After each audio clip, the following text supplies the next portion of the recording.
แพงหมดทุกคนเด้อมื้อนี้ก็แม่มอนมางานศพแม่น้อยเด้อแม่ใหม่คนมางานศพแม่น้อยเด้อแม่ใหม่คนมางานศพแม่น้อยเด้อแม่ใหม่ของนางอ้นเด้อพี่น้องเด้ออยู่บ้านโศกไซเพื่อนโผเพิ่นเด้อเพื่อนโผนางอ้นเด้อนี่ตายแล้วแม่น้อยนั้นคิวเจ็บเนี่ยมันตายเลยพี่น้องจะพาเขาไปหลินอยู่มันก็บ่ได้ไปเห็นดอกข่าวเมียไปเฒ่ามุดอันบ่เทือนไปมอนไปอันหาบ้านเฒ่าหญิงตอนนั้นน่ะเมียเพิ่นเสียหมู่บ้านนี่เฒ่าวันไปพุ่นเลยเดี๋ยวนี้นะไปพุ่นแล้วไปเพื่อนดีพุ่นเลยมอนบ่ได้ไปมอนขึ้นเพื่อนคนตายบ่ได้มาเป็นไข่โลดตัวไปมอนบ่ไปนะแต่ก็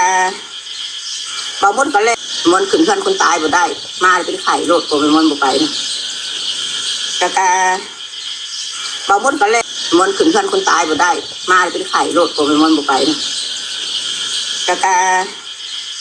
บ่มดก็เลยเพื่อนน้ำตายอยู่ช่องซบทิ้งพร้อมกันเลยรู้สึกดีเลยทำไมเขามาแบบน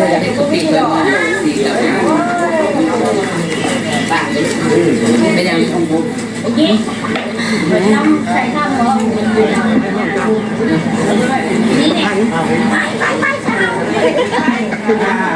อยากได้ค่ะเราจะกินได้ไหมเราเขาหายแล้วเขาหายกับเกี่ยวเลยอันเด้อเนี่ยไปเด้อไปเด้อเจ็บเนี่ยมันตายเลยพี่น้องจะพาเขาไปหลินอยู่มันก็บ่ได้ไปเห็นดอกข่าวเมียไปเฒ่ามุดอันบ่เทือนไปมอนไปอันหาบ้านเฒ่าหญิงตอนนั้นน่ะเมียเพิ่นเสียหมู่บ้านนี่เฒ่าวันไปพุ่นเลยเดี๋ยวนี้นะ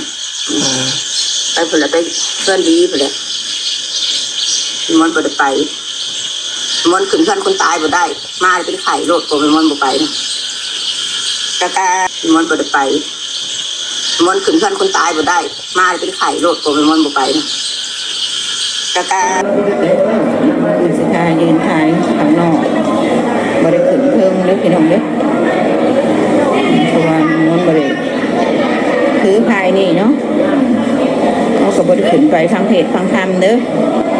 เนาะก็สิอยู่ข้างนอกข้างล่างบรรยากาศหัวแก่คนก็มาได้เลยละแต่ยังบ่หมดเฒ่าแก่แนวโฮม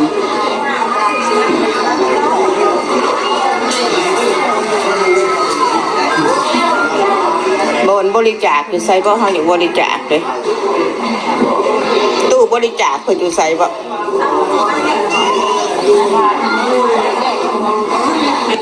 ตู้บริจาคเพิ่นอยู่ไสตู้บริจาคเฮาจะบริจาคเงินนะฮะปอนบาทบ่เดี๋ยวเข้าไปก่อนฮะปอนบาทบ่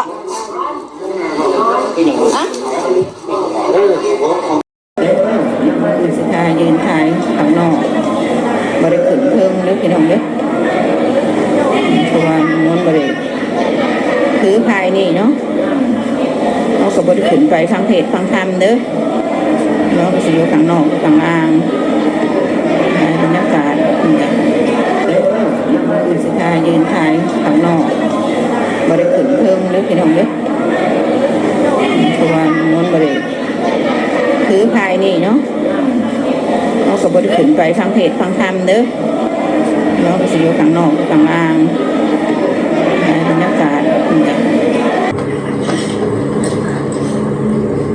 ก่อนมันเมื่อลาว2 มื้อ 3 มื้อแหล่ลงเลยเนาะน้ำมัน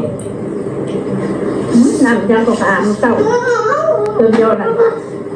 มันเกี่ยวกันเบิดนั่นแหละในบ้านพักน่ะก็คือกันน้ำมันแดงเวลาเขามาเห็นทุกคนเขาก็มาอาบน้ำใช่ไหมน้ำเย็นแต่อย่างขี่มอเตอร์ไซค์นะเดี๋ยวตัวดำมันหนักแขนหน้าทะเลเละ แล้วฉันเห็นมันด่ามันอีกเท่า